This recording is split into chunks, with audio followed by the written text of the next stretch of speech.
പ്രിയപ്പെട്ട വിദ്യാർത്ഥികളെ, എല്ലാവർക്കും കൊമേഴ്സ് ഫോർ HSS യൂട്യൂബ് ചാനലിൻ്റെ പുതിയ എപ്പിസോഡിലേക്ക് സ്വാഗതം. ഇന്നത്തെ ക്ലാസ്സിൽ നമ്മൾ പഠിക്കുന്നത് ഒന്നാം വർഷ അക്കൗണ്ടൻസിയുടെ ബാങ്ക് റീകൺസിലേഷൻ സ്റ്റേറ്റ്മെൻറ്റ് എന്ന 5-ാം അധ്യായത്തിൽ ക്യാഷ് ബുക്ക് ബാലൻസ് വെച്ചുകൊണ്ട് എങ്ങനെ ഒരു ബാങ്ക് റീകൺസിലേഷൻ സ്റ്റേറ്റ്മെൻറ്റ്സ് തയ്യാറാക്കാം. Preparation of bank reconciliation statement with cash book balance. അപ്പോൾ നമുക്ക് ചോദ്യത്തിലേക്ക് കിടക്കാം. On 31st March 2020, the cash book shows a bank balance of ₹7,800. On comparing the cash book with the passbook, the following discrepancies were noticed. 2020 March 31 cash book പ്രകാരമുള്ള bank balance ആണ് നമുക്ക് തന്നിരിക്കുന്നത്. അപ്പോൾ cash ബുക്കും പാസ്ബുക്കും നമ്മൾ കമ്പയർ ചെയ്യുന്ന സമയത്ത് ചില വ്യത്യാസങ്ങൾ കണ്ടുവയ്ക്കുകയാണ്. അത് ഇവിടെ തന്നിട്ടുണ്ട്. അപ്പോൾ ആ വ്യത്യാസങ്ങൾ വെച്ചുകൊണ്ട് prepare bank reconciliation statement on 31st March 2020 2030 March 31 bank reconciliation statement ആണ് തയ്യാറാക്കേണ്ടത്. നമ്മൾ ആദ്യം ഒരു ഹെഡിങ് കൊടുക്കുകയാണ്. Bank reconciliation statement as on 31st March 2020. അപ്പോൾ അതിനുശേഷം നമ്മൾ ബാങ്ക് റീകൺസിലേഷൻ സ്റ്റേറ്റ്മെന്റ് വരയ്ക്കുക. പിന്നെ 4 കോളംസ് ആണുള്ളത്. ഒന്നാമത്തെ കോളം ബ്ലാങ്ക് ആയിട്ടിരിക്കുകയാണ്, ഹെഡിങ് കൊടുത്തിട്ടില്ല. ഇവിടെ നമ്മൾ സീരിയൽ നമ്പർ കൊടുക്കുന്നത്. രണ്ടാമത്തെ കോളം പെർട്ടിക്കുലേഴ്സ് കോളാണ്. മൂന്നാമത്തെ കോളം പ്ലസ് എമോ, നാലാമത്തെ കോളം മൈനസ് എമോ. ഈ ക്വസ്റ്റിനകത്ത് നമുക്ക് തന്നിരിക്കുന്നത് ക്യാഷ് ബുക്ക് ബാലൻസ്. ശ്രദ്ധിക്കാം. On 31st March 2020 the cash book shows A bank balance of ₹7,800. അപ്പോൾ ക്യാഷ് ബുക്ക് പ്രകാരം ബാങ്ക് ബാലൻസ് 7,800 രൂപയാണ്.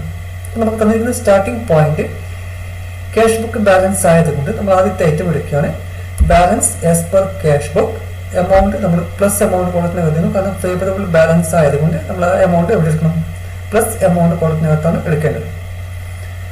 അടുത്ത ഐറ്റം നോക്കാം. അടുത്ത item cheque deposited in to bank but not credited ₹3,000. അപ്പോൾ നമുക്കൊരു ചെക്ക് കിട്ടി. കിട്ടിയ ചെക്ക് നമ്മൾ എന്ത് ചെയ്തു? ബാങ്കിൽ ഡെപ്പോസിറ്റ് ചെയ്തു. ബാങ്കിൽ ഡെപ്പോസിറ്റ് ചെയ്യുമ്പോൾ ആദ്യം നമ്മൾ അത് എവിടെ രേഖപ്പെടുത്തും?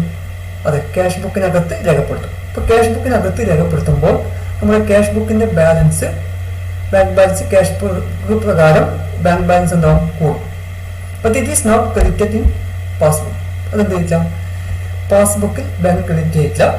ബാങ്ക് പാസ്ബുക്കിൽ ക്രെഡിറ്റ് ചെയ്യാത്തതുകൊണ്ട് പാസ്ബുക്കിലെ ബാലൻസ് കുറവായിരിക്കും. ഇവിടെ നമ്മൾ ക്യാഷ് ബുക്ക് ബാലൻസ് വെച്ച് സ്റ്റാർട്ട് ചെയ്യുകയാണ്. അപ്പോൾ അതുപോലെ തന്നെ ക്യാഷ് ബുക്കിന്റെ ബാലൻസ് കൂടുന്നത് കൊണ്ട് ഈ എമൗണ്ട് നമ്മൾ എവിടെ കാണിക്കണം? മൈനസ് എമൗണ്ടിനകത്താണ് കാണിക്കേണ്ടത്.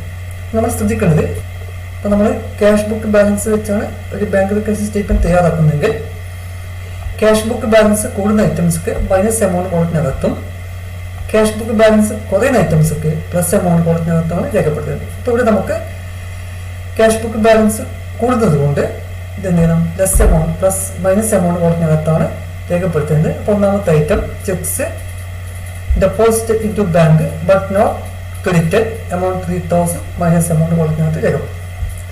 ഇനി രണ്ടാമത്തെ ഐറ്റം നോക്കാം. Cheques issued but not yet presented for payment ₹1,500. ഇവിടെ 1,500 രൂപയുടെ ചെക്ക് ഇഷ്യൂ ചെയ്തു. ഇപ്പൊ ചെക്ക് ഇഷ്യൂ ചെയ്ത സമയത്ത് ഇതാദ്യം എവിടെ രേഖപ്പെടുത്തും? അതെ, ക്യാഷ് ബുക്കിനകത്ത് രേഖപ്പെടുത്തും അല്ലെ. ക്യാഷ് ബുക്കിന്റെ ഈ സൈഡിലാണ് രേഖപ്പെടുത്തുന്നത്, പേയ്മെന്റ് സൈഡിലാണ് രേഖപ്പെടുത്തുന്നത്. അപ്പോൾ പേയ്മെന്റ് സൈഡിൽ രേഖപ്പെടുത്തുമ്പോൾ ക്യാഷ് ബുക്ക് പ്രകാരം ബാങ്ക് ബാലൻസ് കുറയും. നമ്മൾ ചെക്ക് കൊടുത്താൽ ആ ചെക്ക് ബാങ്കിൽ പ്രസന്റ് ചെയ്യാത്തത് കൊണ്ട് അത് പാസ്ബുക്കിനകത്ത് രേഖപ്പെടുത്തിയിട്ടില്ല. അപ്പോൾ പാസ്ബുക്കിലെ ബാലൻസ് കൂടുതലായിരിക്കും.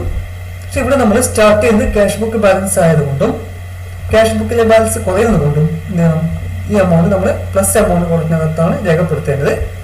രണ്ടാമത്തെ item cheques issued but not presented for payment amount 1,500 രൂപ പ്ലസ് എമൗണ്ട് കൊടുക്കുന്നതിനകത്ത് രേഖപ്പെടുത്തും. നെക്സ്റ്റ് മൂന്നാമത്തത് insurance premium paid by bank ₹2,000. Bank കസ്റ്റമർക്ക് വേണ്ടി ഇൻഷുറൻസ് പ്രീമിയം അടച്ചു. അപ്പോൾ ഇൻഷുറൻസ് പ്രീമിയം അടക്കുമ്പോൾ it is first entered in passbook. അതും ഇത് രേഖപ്പെടുത്തുന്നത് എവിടെയാണ്? പാസ്ബുക്കിനകത്താണ് രേഖപ്പെടുത്തുന്നത്. അപ്പം അങ്ങനെയാകുമ്പോൾ പാസ്ബുക്കിലെ ബാലൻസ് കുറയും. ക്യാഷ് ബുക്കിൽ ഇത് രേഖപ്പെടുത്താത്തതുകൊണ്ട് ക്യാഷ് ബുക്കിലെ ബാലൻസ് കൂടും. നമ്മളിവിടെ ക്യാഷ് ബുക്ക് ബാലൻസ് വെച്ച് സ്റ്റാർട്ട് ചെയ്യുന്നതുകൊണ്ടും ക്യാഷ് ബുക്കിലെ ബാലൻസ് കൂടുന്നതുകൊണ്ടും ഈ എമൗണ്ട് തരണം മൈനസ് എമൗണ്ട് കോളത്തിനകത്താണ് രേഖപ്പെടുത്തേണ്ടത്. മൂന്നാമത്തേത് insurance premium paid by bank amount 2000 minus കോളത്തിനകത്ത് രേഖപ്പെടുത്തും. അടുത്ത നാലാമത്തെ item bank interest credited by bank ₹400. Bank interest credit ചെയ്തു. അപ്പൊ ബാങ്ക് ക്രെഡിറ്റ് ചെയ്യാന്ന് പറഞ്ഞാൽ പാസ്ബുക്കിൽ ക്രെഡിറ്റ് ചെയ്യാന്ന് പറഞ്ഞാൽ മീൻസ് പാസ്ബുക്കിലെ ബാലൻസ് കൂടും. നമ്മൾ കഴിഞ്ഞ ക്ലാസ് പറഞ്ഞിട്ടുണ്ട്. പാസ്ബുക്കിൽ കൂടുന്ന സമയത്താണ് ക്രെഡിറ്റ് ചെയ്യുക, കുറയുന്ന സമയത്ത് ഡെബിറ്റ് ചെയ്യും. അപ്പോൾ ഇവിടെ നമ്മൾ പാസ്ബുക്കിൽ 400 രൂപ ക്രെഡിറ്റ് ചെയ്തിരിക്കുകയാണ് ഇൻട്രസ്റ്റ്. അപ്പോൾ അത് ആദ്യം രേഖപ്പെടുത്തുന്നത് പാസ്ബുക്കിലാണ്. അപ്പോൾ പാസ്ബുക്ക് പ്രകാരം നമ്മുടെ ബാങ്ക് ബാലൻസ് കൂടുതലായിരിക്കും. പക്ഷേ ഇത് നമ്മൾ എന്ത് ചെയ്യില്ല, ക്യാഷ് ബുക്കിനകത്ത് രേഖപ്പെടുത്തിയിട്ടില്ല. അപ്പോൾ ക്യാഷ് ബുക്കിനകത്ത് രേഖപ്പെടുത്താതുകൊണ്ട് ക്യാഷ് ബുക്കിലെ ബാലൻസ് കുറവായിരിക്കും. അപ്പോൾ അങ്ങനെ വരുമ്പോൾ നമ്മൾ ഇത് ക്യാഷ് ബുക്ക് ബാലൻസ് വെച്ച് സ്റ്റാർട്ട് ചെയ്യുന്നതുകൊണ്ട് ഈ എമൗണ്ട് പ്ലസ് എമൗണ്ട് കോളത്തിനകത്ത് രേഖപ്പെടുത്താം. നാലാമത്തെ bank interest credited by bank amount 400 plus amount കോളത്തിനകത്ത് രേഖപ്പെടുത്തും. അടുത്ത ഐറ്റം വരുന്നത് ബാങ്ക് ചാർജസ് ₹100. ബാങ്ക് ചാർജസ് എന്ന് പറഞ്ഞാൽ എന്താണ്? ബാങ്ക് ചാർജസ് എന്ന് പറഞ്ഞാൽ നമ്മളിപ്പോൾ ബാങ്കിൽ അക്കൗണ്ട് ഓപ്പൺ ചെയ്ത് കഴിഞ്ഞാൽ ബാങ്ക് നമുക്ക് ഒരുപാട് സേവനങ്ങൾ പ്രൊവൈഡ് ചെയ്യുന്നുണ്ട്. Bank will issue a cheque book, bank will issue a passbook, they will issue ATM card, etc. അപ്പോൾ for all these services they will charge an amount from our account. ഒരു പീരിയഡിൽ എന്ത് ചെയ്യുന്നു, ഒരു ചെറിയൊരു എമൗണ്ട് നമ്മുടെ അക്കൗണ്ടിൽ നിന്ന് അവർ ചാർജ് ചെയ്യും. That is called bank charges. അപ്പോൾ ബാങ്ക് ചാർജസ് ആദ്യം അറിയുന്നത് ബാങ്കാണ്. Bank will debit this amount in passbook. അപ്പോൾ നമ്മുടെ അക്കൗണ്ടിൽ ഇത്തിരി പൈസ അവർ ഡെബിറ്റ് ചെയ്യും. അപ്പോൾ ഡെബിറ്റ് ചെയ്യുമ്പോൾ നമ്മുടെ പാസ്ബുക്ക് പ്രകാരം നമ്മുടെ ബാങ്ക് ബാലൻസ് കുറയും. പക്ഷേ ഇത് നമ്മൾ എന്ത് ചെയ്യില്ല, ക്യാഷ് ബുക്കിനകത്ത് രേഖപ്പെടുത്തിയില്ല. അപ്പോൾ ക്യാഷ് ബുക്കിനകത്ത് രേഖപ്പെടുത്താറുണ്ട് നമ്മുടെ ബാങ്ക് ബാലൻസ് ക്യാഷ് ബുക്ക് പ്രകാരം കൂടുതലായിരിക്കും. കാരണം ഇത് ബാങ്ക് ചാർജസ് നമ്മുടെ പാസ്ബുക്കിൽ കുറയും. പക്ഷെ ക്യാഷ് ബുക്കിൽ അത് രേഖപ്പെടുത്താറുണ്ട് ക്യാഷ് ബുക്കിൽ ബാങ്ക് ബാലൻസ് കൂടുതലായിരിക്കും. അപ്പോൾ നമ്മൾ സ്റ്റാർട്ട് ചെയ്യുന്നത് ക്യാഷ് ബുക്ക് ബാലൻസ് ആയതുകൊണ്ട് ആ എമൗണ്ട് നമ്മൾ എന്ത് ചെയ്യണം, ജസ്റ്റ് ചെയ്യണം. അപ്പോൾ ഇവിടെ നമ്മൾ നെക്സ്റ്റ് വരുന്നത് ബാങ്ക് ചാർജസ് എമൗണ്ട് കാണുന്നത് മൈനസ് എമൗണ്ട് കൊടുക്കുന്നത് രേഖപ്പെടുത്താം. Next one directly deposit by customer ₹4000. അപ്പോൾ ഒരു കസ്റ്റമർ 4000 രൂപ ഡയറക്റ്റ് ആയിട്ട് അക്കൗണ്ടിൽ ഡെപ്പോസിറ്റ് ചെയ്യും. അപ്പോൾ ഈ ഡെപ്പോസിറ്റ് ചെയ്ത കാര്യം ആദ്യം പറയുന്ന ആരായിരിക്കും, ബാങ്ക് ആയിരിക്കും അല്ലേ. അപ്പോൾ ബാങ്കാണ് ഇത് ആദ്യം അറിയുക. അപ്പോൾ it will be first entered in passbook. അപ്പോൾ പാസ്ബുക്കിൽ ഇത് രേഖപ്പെടുത്തുമ്പോൾ പാസ്ബുക്ക് പ്രകാരം ബാങ്ക് ബാലൻസ് കൂടുതലായിരിക്കും. But it is not entered in cash book. ഇത് എന്തില്ല, ക്യാഷ് ബുക്കിനകത്ത് രേഖപ്പെടുത്താത്തതുകൊണ്ട് ക്യാഷ് ബുക്കിലെ ബാലൻസ് കുറവായിരിക്കും. അപ്പോൾ നമ്മളിവിടെ സ്റ്റാർട്ട് ചെയ്യുന്ന ക്യാഷ് ബുക്ക് ബാലൻസ് വെച്ച് സ്റ്റാർട്ട് ചെയ്യുന്നതുകൊണ്ടും ക്യാഷ് ബുക്കിലെ ബാലൻസ് കുറയുന്നതും നമ്മൾ എന്ത് ചെയ്യണം, ഈ എമൗണ്ട് പ്ലസ് എമൗണ്ട് കൊടുക്കുന്നതിനകത്താണ് രേഖപ്പെടുത്തേണ്ടത്. അപ്പോൾ next one directly deposit by a customer amount 4000 plus amount കൊടുക്കുന്നതിനകത്ത് രേഖപ്പെടുത്താം. നമ്മളെല്ലാ ട്രാൻസാക്ഷൻസ് രേഖപ്പെടുത്തി കഴിഞ്ഞതിന് ശേഷം നമ്മളിപ്പോൾ ഇവിടെ സ്റ്റാർട്ട് ചെയ്യുന്ന ക്യാഷ് ബുക്ക് ബാലൻസ് വെച്ചാണ്. ഇപ്പോൾ ഫേവറബിൾ ബാലൻസ് ആയതുകൊണ്ട് നമ്മൾ പ്ലസ് എമൗണ്ട് കൊടുക്കുന്നതിനകത്താണ് എഴുതിയിരിക്കുന്നത്. അപ്പോൾ അതിൻ്റെ കൂടെ ക്യാഷ് ബുക്ക് ബാലൻസിന്റെ കൂടി ആഡ് ചെയ്യേണ്ട എല്ലാ ഐറ്റംസും കൂടി ആഡ് ചെയ്യാം. അപ്പോൾ അങ്ങനെ എല്ലാം കൂടി ആഡ് ചെയ്യുന്ന സമയത്ത് നമുക്ക് 13,700 രൂപ ലഭിക്കും. ഈ 13,700 രൂപ തന്നെ നമ്മൾ എന്ത് ചെയ്യുന്നു, മൈനസ് എമൗണ്ട് കോളത്തിന്റെ ടോട്ടലും ആയിട്ട് എഴുതുന്നു. ഈ 13,700 രൂപ എന്ത് ചെയ്യുന്നു, മൈനസ് ചെയ്യേണ്ട എമൗണ്ട് 3000, 2000, 1000 അല്ലേ. അപ്പോൾ 5,100 രൂപയാണ് മൈനസ് ചെയ്യുന്നത്. 13,700 5,100 രൂപ മൈനസ് ചെയ്യുന്നു. മൈനസ് ചെയ്ത് കിട്ടുന്ന എമൗണ്ട് 8,600 രൂപ. ഏത് സൈഡിലാണോ കുറവ്, ഇവിടെ ഇപ്പോൾ നമുക്ക് മൈനസ് സൈഡിലാണ് കുറവ് വരുന്നത്. അപ്പോൾ അതുകൊണ്ട് 8,600 രൂപ നമ്മൾ മൈനസ് എമൗണ്ട് കൊടുക്കുന്നത് എഴുതുന്നു.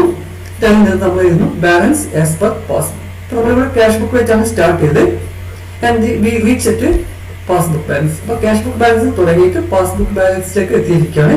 ഈ രീതിയിലാണ് ക്യാഷ് ബുക്ക് ബാലൻസ് സ്റ്റാർട്ട് ചെയ്തുകൊണ്ട് ഒരു ബാങ്ക് റീകൺസിലിയേഷൻ സ്റ്റേറ്റ്മെന്റ് തയ്യാറാക്കുന്നു.